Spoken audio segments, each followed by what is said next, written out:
imyimenyerezo yagenze neza cyane urabona ko twatanguye n'abajuri muvuga ngaha umunsi mukuru yuko imyimenyerezo twakoze ari imyimenyerezo kubera murazi yuko abakinyi ejo na hirya y'ejo bari bakinye mu match nicyo gituma twagerageje gukora buhoro twarakinye match zibiri, match ya mbere muri Centrafrique turatsindwa, match ya kabiri ngaha na Maroc iradutsinda.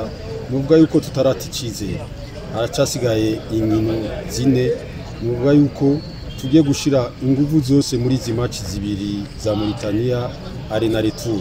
Ni match ubiravye mu biharuro uravye ingene zipanze, dushoboye kuzitsinda tugashobora gutsinda Mauritania hariya, tugashobora gutsinda nonga mu icizere kizoba cyo kuba qualifié kizoba kigarutse.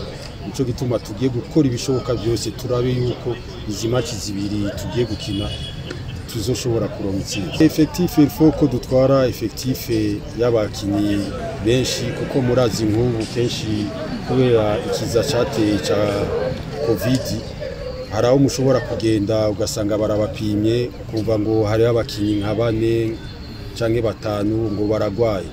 Byo rero ifo ko tugenda dufise effectif ikwiye n'abakinyi ba reserve twagerageje kubisaba, turizeye yuko tuzogenda na effectif y'abakinyi bakwiye nka 25 nibo tuzoshobora kugenda kugira hagize ingorane ihaba bagasanga hari abakinyi boba bagwaye twaba dufise n'abandi bazoshobora kubasubirira. Ndibaza ko ico kibazo atakibazo kinini gihari muri ivyo.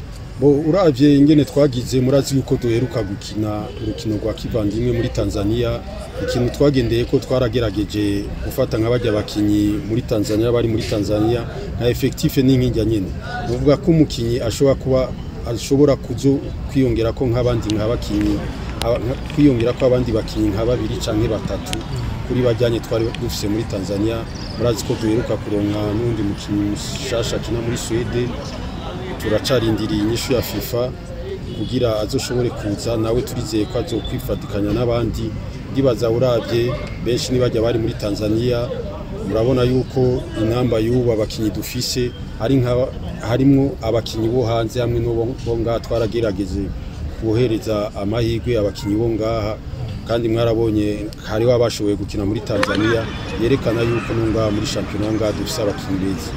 Ejo tokwitega umupira murawuzi, tugiye gukora ibishoboka byose nkuko twabivuze, nituracika intege ngo kuba qualifié ngo byaraheze. Murazi ko twatanguye nabi match zibiri dutsindwa, izi match zibiri za Mauritania hari iwabo no ngaha iwacu nizo match novuga za nyuma zishobora kuduha icizere cyo kuba qualifié.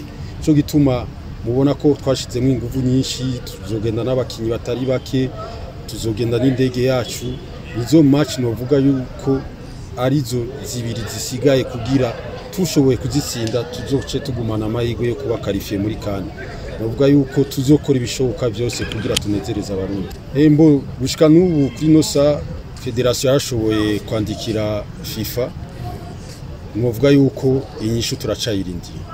Novuga yuko inyishu irashobora gusohoka ejo, irashobora gusohoka hirya y'ejo.